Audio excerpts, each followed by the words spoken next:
Well, first off, I want to thank everybody for coming, friends, supporters, family, colleagues. It's an amazing day. It is my honor to introduce somebody that needs absolutely no introduction. He is the longest serving governor in South Carolina's history. He is the most popular governor in South Carolina's history. Yes.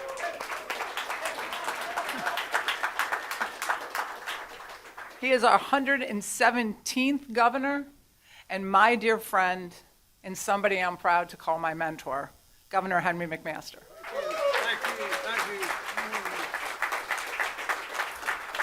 Thank you very much, and y'all might have noticed I brought my favorite wife, Peggy Jean McMaster, is here as well. Big smile, girl. There you go. That's good. Well, y'all, I'm delighted to be here. I'm going to be very brief. I just have a few things to say. We made a good video the other day. You may have seen it. But we've got a great team, and everybody here is a part of that team. You can't get anything done without a team. You notice in football games and in other athletic things, they have a team, and everybody knows what they're doing, knows the direction they're going in, and they're all working together, pulling in the same direction, rowing in the same direction. You can think of all the analogies. Well, that's what Pam and I have been doing. Pamela.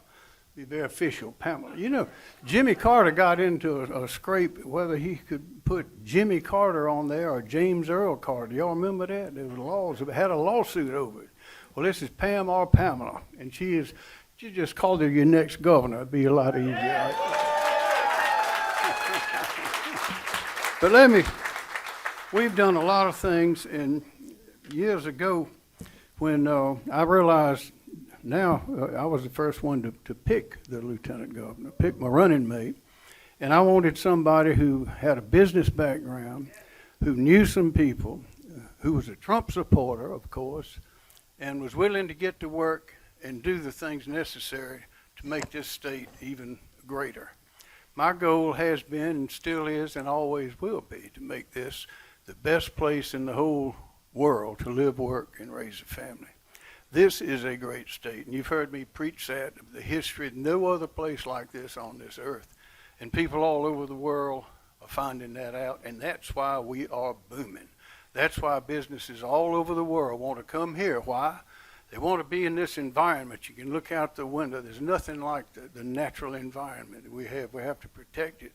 But it's always the people. They say the people of this state are different from anywhere else. We're called a handshake state. I've heard executives say over and over, they say, I'd rather have your hand in mine and your word than a signed contract. Now that means something, and they don't say that everywhere. So we've got a good thing going. We are succeeding. We are winning left and right. We've had the largest tax cut in our history. We've got law enforcement officers now in every school, just a few, can't find one yet, but we've given them the money. That's 1,283 schools. Safe because they have those law officers in there. Thank you. We've raised teacher pay. Our goal at the beginning was to go up to at least $50,000 a year for minimum pay for a brand new starting teacher. And with our leaders in the legislature, we go get that done. We got one more step to go. We're going to go $50,500 this legislative session. We've helped our military, our veterans. This is a military-friendly state. We are doing the kinds of things that need to be done. We're protecting life, born and unborn. We're preserving land. We're preserving the family farm. We're cutting taxes, largest tax cut in our history. All of these things. But you can't do it without a team. And what Pamela and I have done with a lot of help from leaders in this room right now and others not here, we've set the course for the future of this state. We know that we must have the strongest economy, we must have strong education, and we must protect that cultural and natural environment, all of our heritage. If we do those things, we'll have done our job. What will South Carolina look like in 100 years? That's the question you have to ask every time we do anything, every time we pass a law or don't pass a law.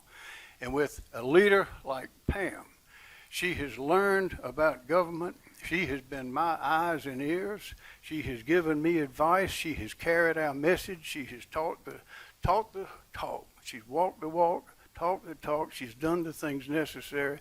I trust her. I believe in her. And I like her family too. David's okay. Now Pam doesn't like to race stock cars, but David does. So we got it all covered. But ladies and gentlemen, it is a thrill for me and for Peggy to be here to urge you. We want to endorse Pam for our next governor. Urge you to get behind her. Be sure we have to keep winning. South Carolina has been winning. We need to keep winning with Pamela Evette as our next governor. Thank you.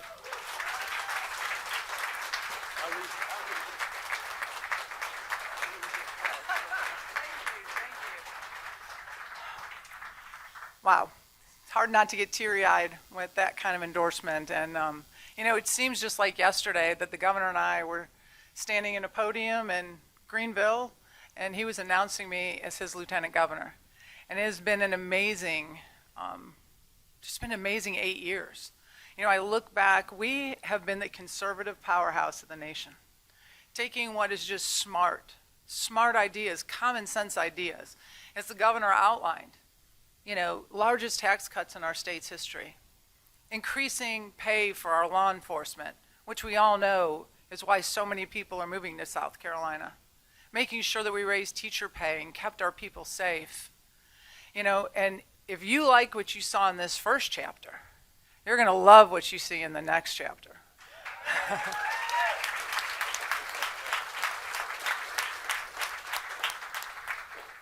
I want to keep rolling strong on all the things we've done, all the things that make South Carolina wonderful, making sure we protect our coastline, protect our wooded areas, make sure that we eliminate state income tax and we get rid of burdensome regulations. We want to continue to protect life and protect parent rights. And so I just want to thank you all so much for being here today. It is amazing to think how you can actually take solid business principles. When the governor asked me to run as his lieutenant governor, I think the first thing I asked him is, why me? I'm not a career politician. I've never been in politics. I wasn't even my high school class president. And it was endearing when he said, I want a business person. I want somebody who has signed the front paychecks. I want somebody who has been able to move the economy and work with businesses. And those were all the things I said when I supported President Trump. I wasn't in the political world. I was sitting at my desk going, we need more business people. Because I'll tell you, as business people, we sit around all the time and we say, why can't government run more like a business? But never once have I heard in my life business people sit around and say, wow, I wish our businesses ran more like government. And that was exactly the role Governor McMaster charted for me. I want to thank you all for being here. I want to thank you all so much for your support. June 9th is coming quick, and I plan on winning this on June 9th. So I need all of you there with me.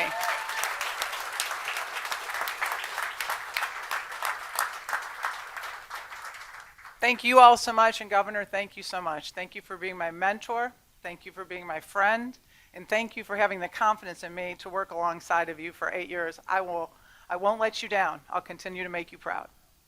Thank you all.